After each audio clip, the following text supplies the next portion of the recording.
प्यारे विद्यार्थियों, द्वितीय वर्ष चित्रकला को मैं आज प्रश्न पत्र भारतीय चित्रकला और मूर्तिकला के इतिहास में अजंता की विशेषताएं बताने जा रही हूँ। इन्हें ध्यान से सुने। अजंता की गुफाओं में लगभग 800 वर्ष तक रुक रुक कर कार्य होता रहा और उसका संबंध उसके पूर्व व पश्चात की कला शैलियों से भी जुड़ा, परंतु अजंता का सर्वश्रेष्ठ कार्य वाकाटक काल में ही हुआ। जिस प्रकार गुप्त काल को भारतीय इतिहास में स्वर्ण युग कहा जाता है, उसी प्रकार अजंता को भी भारतीय कला का स्वर्णिम पृष्ठ कहते हैं। पहली विशेषता है, अजंता के चित्र रेखा प्रधान रहे हैं। भारतीय चित्रकला में केवल कुछ गिनी चुनी रेखाओं में ही संपूर्ण भाव प्रकट कर दिए जाते रहे हैं। अजंता में भी रेखाओं का बड़ा कौशलता से अंकन हुआ है। वे सजीव होकर दौड़ती और आकृति के अनुरूप यथास्थान गोलाई, उभार, घनत्व, छाया प्रकाश, स्थितिजन्य लघुता, यहाँ तक कि सूक्ष्म से सूक्ष्म भाव भी सफलता से व्यक्त कर देती है। इन रेखाओं में अटूट प्रवाह है और साथ साथ कोमलता भी है। जहाँ शक्ति और दृढ़ता दिखाई गई है, वहाँ रेखाएं स्पष्ट, सरल और कुछ गहरी हैं। दुख, सहानुभूति, करुणा, प्रेम आदि भावों में रेखाओं को बहुत शिथिल बना दिया गया है। उनकी गति क्षितिज के समानांतर हो गई है। असीम व्यथा प्रकट करने के लिए रेखाओं को परस्पर कुछ जटिल और कुटिल बनाया है। इसका एक उदाहरण सर्वनाश का चित्र है। दूसरी विशेषता है रंग। अजंता के रंगों का अपना अनूठा विधान है। यहाँ के हरे रंग संग सब्ज की रंगत अपने ढंग की निराली है। अजंता का रंग विधान बहुत सादा है। रंग अमिश्रित और चमकीले हैं। इन चित्रों को बने हुए हजारों वर्ष हो गए, फिर भी उनमें कहीं न कहीं चमक शेष है। उस समय ये रंग बड़े चमकदार रहे होंगे। छाया प्रकाश के सिद्धांत का पालन नहीं किया गया है। केवल उभार दिखाने के लिए ही आसपास के रंग को कुछ गहरा कर दिया गया है। कहीं कहीं ठुड्डी के नीचे गहरे रंग के वाश भी मिलते हैं। गौर वर्ण की आकृतियों में गुलाबी और भूरा रंग भरा गया है। कुछ आकृतियों में सिंदूरी रंग भरा गया है, जो सौंदर्य और शक्ति की प्रतीक है। दर्पण में मुख देखती हुई स्त्री में हरा रंग भरा है, जो ताजगी का संकेत करता है। नारी, यहाँ पर नारी चित्रण विशेष रूप से उल्लेखनीय है। जीवन के विविध प्रसंगों में नारी पुरुष की अनेक रूपों में सहचरी रही है। कभी कभी प्रणयिनी बनकर त्रसित प्रेमी को प्रणय दान करती है, कभी माता बनकर सृष्टि की श्रृंखला को निरंतर जीवित रखती है। नारी के विभिन्न रूपों को वह स्वभावों को अजंता के चित्रकारों ने बड़ी बारीकी से अंकित किया है। महारानी माया देवी के रूप में जहाँ अजंता के कलाकार ने उसे बुद्ध जननी होने के नाते सर्वोच्च गौरव प्रदान किया है, वहाँ बुद्ध के गृह त्याग, मार विजय आदि चित्रों में उसे मोक्ष प्राप्ति के मार्ग में आकर्षक विघ्न के रूप में चित्रित किया गया है। किन्नर, मिथुन, आसव पाई युगल आदि के चित्रों में उसे प्रणयिनी का स्वरूप दिया गया है। नर्तकी, चामर ग्राहिणी आदि के रूप में उसे क्रीत जीवन के सस्तेपन को व्यक्त किया गया है। राहुल समर्पण नामक चित्र में बुद्ध पत्नी यशोधरा अपनी एकमात्र शेष तथा सबसे प्रिय वस्तु अपने पुत्र राहुल को भी तथागत के चरणों में अर्पित कर देती है। इस प्रकार आदर्श पत्नीत्व और आदर्श मातृत्व के साथ साथ त्याग का भी उदाहरण प्रस्तुत करती है। नारी के प्रत्येक अंग और प्रत्येक अवस्था का चित्रण उसने बड़ी बारीकी से किया है। प्रत्येक रूप पर सुसंस्कृत कुलीन तंत्र का प्रभाव है। अजंता की नारी कोई व्यक्तिगत पात्र नहीं है, वह तो एक नियम है। वह केवल नारी नहीं, अपितु समस्त विश्व के सौंदर्य के अवतार है। सौंदर्य से परे नारी का चित्रण करना उन्हें पसंद नहीं था। दंड पाती हुई युवती के चेहरे को इस डर से कि कहीं प्रसंगानुकूल मनस्थिति चेहरे की कुरूपता न ला दे, उसे छिपा ही दिया। उनकी नारी फूलों की तरह है जो हार बनकर सामूहिक रूप में राजाओं और राजकुमारों के गले की शोभा बढ़ाती है और उनके महलों पर छाई रहती है। उनके राजमार्गों में अपना सामूहिक सौंदर्य बिखेरती रहती है और जहाँ कहीं नारी हार के रूप में चित्रित नहीं हो रही है, वहाँ कलाकारों ने उसे गहरे फूलों के रूप में बिखेरा है। ऐसे प्रणय चित्रों में उसकी आंखें प्रणय की कोमलता और गीतात्मक मधुरता से ओतप्रोत है। पहली गुफा में नाग दंपत्ति का चित्र अजंता की इन्हीं विशेषताओं का जीता जागता उदाहरण है। नारी की नग्न, अर्धनग्न अथवा आवृत विभिन्न स्थितियों का समावेश है। उन्होंने खुले रूप में उसे देखा और खुले रूप में उसको चित्रित किया। जहाँ कहीं किसी जीने वस्त्र से शरीर ढका भी है, वहाँ शरीर की कांति वस्त्र के अंदर से झांक कर कलाकार की सशक्त अभिव्यक्ति और बारीक अध्ययन का उदाहरण प्रस्तुत करती है। त्रिभुवन पुंजन, चौथी विशेषता। अजंता में तीनों लोकों की वस्तुओं का चित्रण है। देवी सृष्टि, सूर, अप्सरा, इंद्रादिक, असुर, मानव, यक्ष, नाग, किन्नर, गंधर्व, स्वर्ग, पृथ्वी, सूर्य, चंद्र, वन, पर्वत, सरिताएं, समुद्र, वृक्ष, पुष्प, लताएं, पशु पक्षी, जलचर, थलचर, प्राकृत, अति प्राकृत आदि सभी प्रकार की आकृतियों का अजंता में अंकन प्राप्त होता है। इसी प्रकार बाल, वृद्ध, युवा, स्त्री, पुरुष, ब्रह्मचारी, योगी, भोगी, राजा, मंत्री, सेवक, ब्राह्मण, व्याध, सैनिक, दूत, विदूषक, रानी, राजकुमारी, नर्तकी, दासी, प्रणयिनी, विरहिणी, प्रसविनी, राग, हर्ष, क्रोध, शोक, भय, उत्साह, करुणा, वैराग्य, राजसभा, महल, वाटिका आदि का चित्रण अजंता में दिखता है। जीवन के इतने विविध पक्षों का इतनी स्वाभाविकता के साथ संभवतः अन्यत्र कहीं भी ऐसा विशाल कोश उपलब्ध नहीं होता है।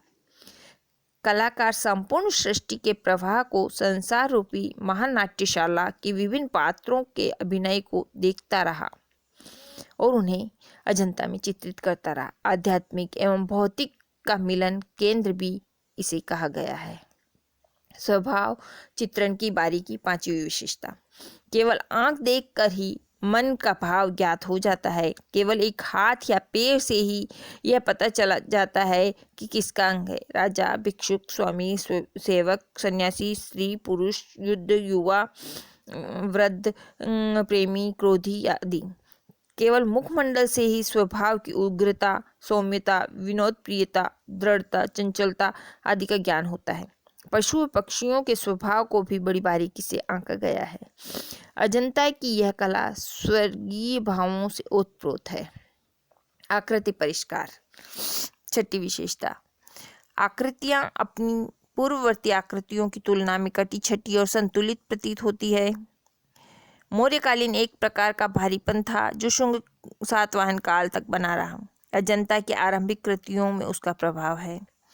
वाकाटक युग में आकार का परिष्कार हुआ, एक प्रकार का हल्कापन आया।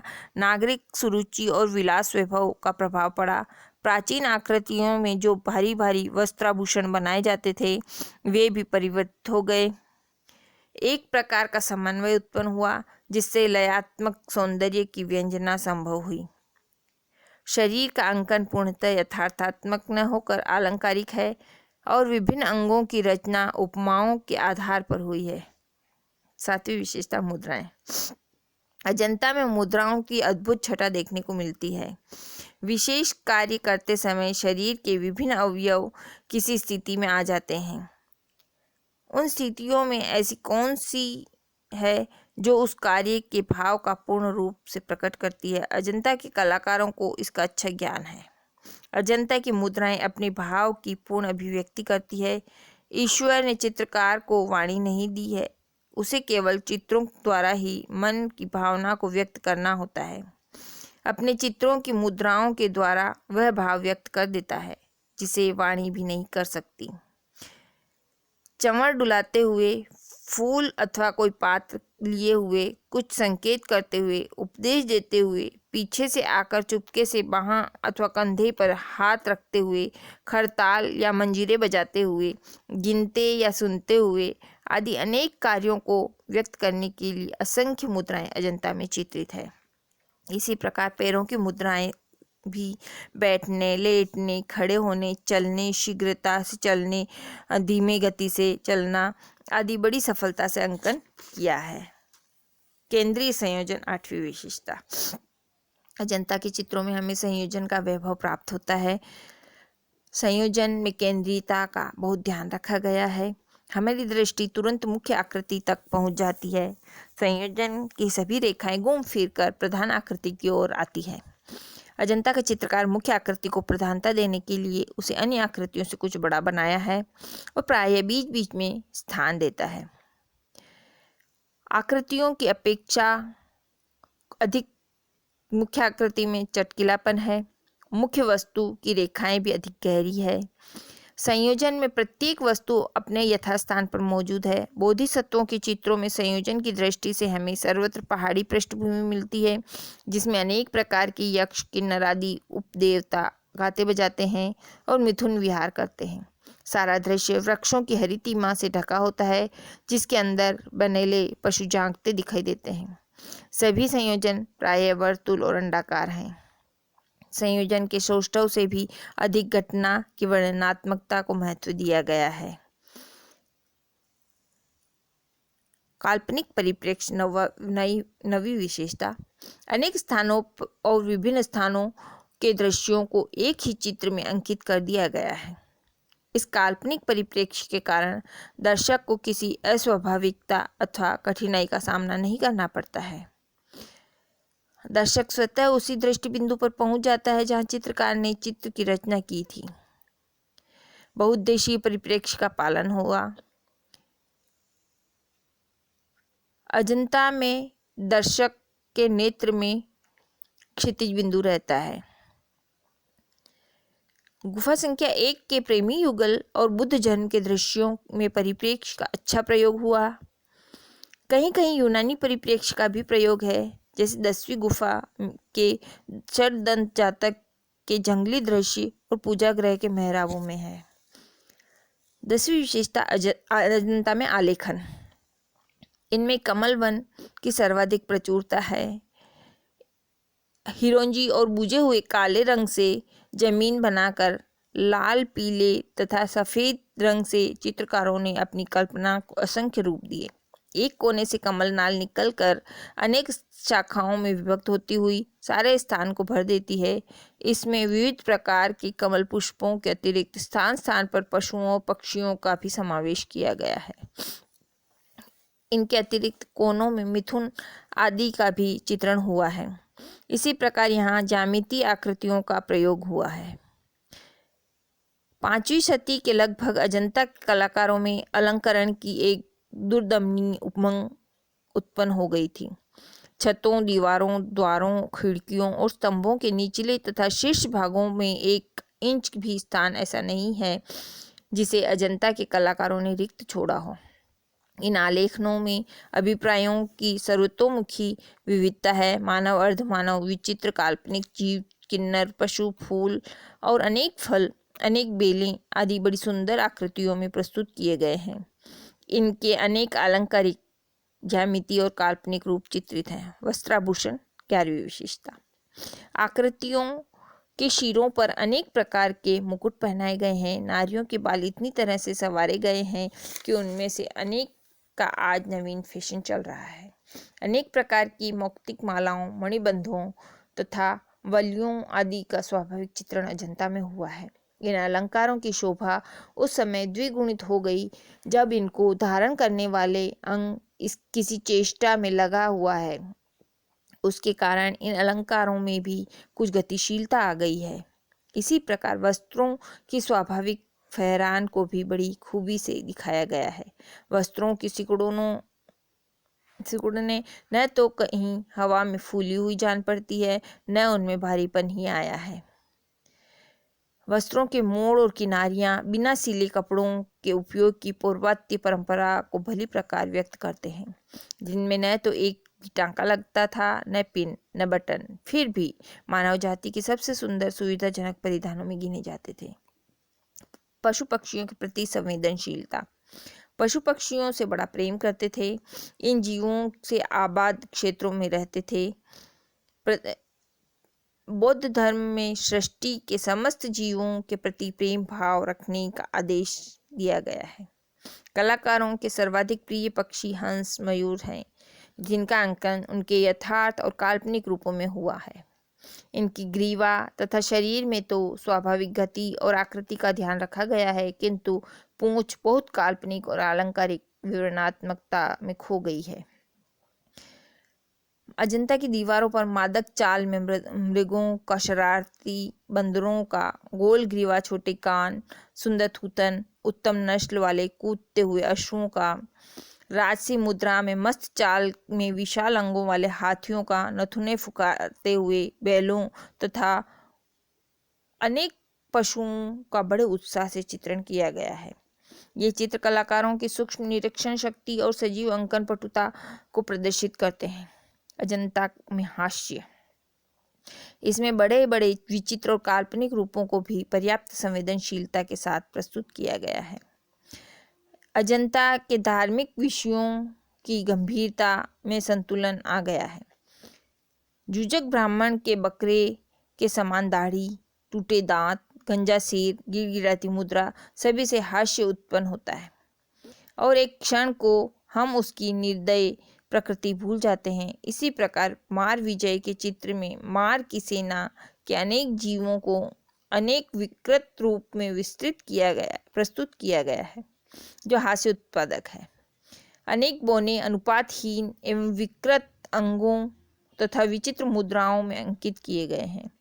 कोई उछल रहा है, कोई गा रहा है, कोई वाद्य बजा रहा है, कोई बगल में ढोल दबाए है।